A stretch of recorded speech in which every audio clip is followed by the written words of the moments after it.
Salut les amis, j'espère que vous allez bien. Merci déjà pour tous ceux qui nous suivent sur notre chaîne préférée, Front Lamont Info Actualité.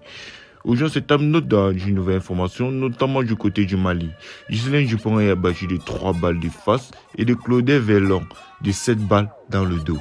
À 14h25, une heure et quart après l'enlèvement, les corps des journalistes sont retrouvés par les soldats français à 12 km de Kindal. Selon d'autres sources, c'est un hélicoptère qui aurait repéré les corps. N'hésitez pas de nous laisser un pouce et cliquer sur la codification. Nouvelle demande de classification du document secret défense.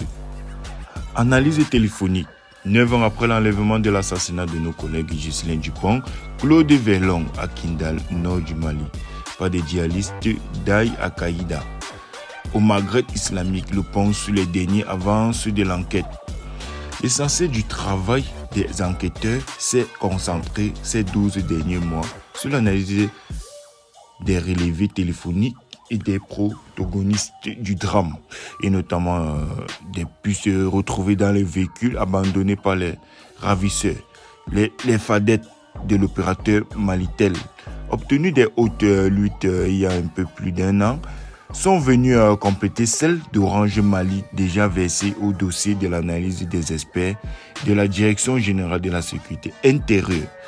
Elle est loin d'être terminée, mais elle permet déjà d'élargir un spectre des suspects.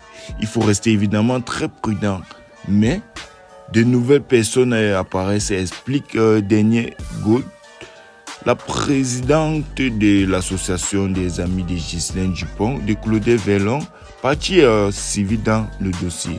Certains sont identifiés, d'autres devront l'être, mais ces nouvelles informations mettent en évidence que loin d'être une organisation opportuniste de quelques sous-filtres djihadistes.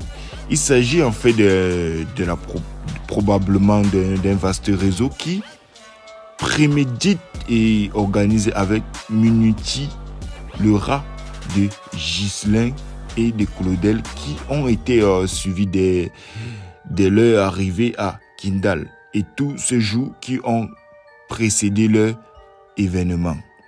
Les enquêteurs doivent encore recouper et comparer ces données téléphoniques pour tenter d'identifier formellement les complicités qui ont rendu possibilité de l'enlèvement de nos confrères. 9 ans après les faits, le juge d'instruction, mise sur le téléphone, mais pas seulement après les documents secrets, défense déjà la déclaration en 2016.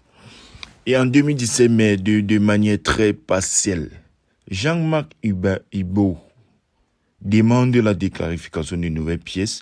Le juge veut notamment obtenir des précisions sur le contexte de l'élimination de l'identification de plusieurs djihadistes